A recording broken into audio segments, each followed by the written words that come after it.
Hey everybody, my name is Ryan Krause and I work for Translog for Porsche. We've been servicing Porsches for almost 50 years.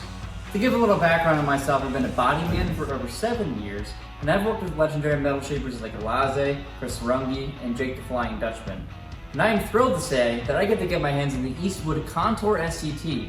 We're going to use their different abrasive drums to strip the paint off this 911.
So as you can see, the CONTOUR SCT is quick, it's efficient, and it's reliable.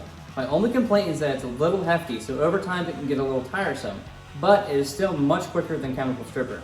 I also really liked how versatile it was, so I can get around the edges and into the nooks and crannies that I needed to get the project done. So, all in all, it's got 2 thumbs up.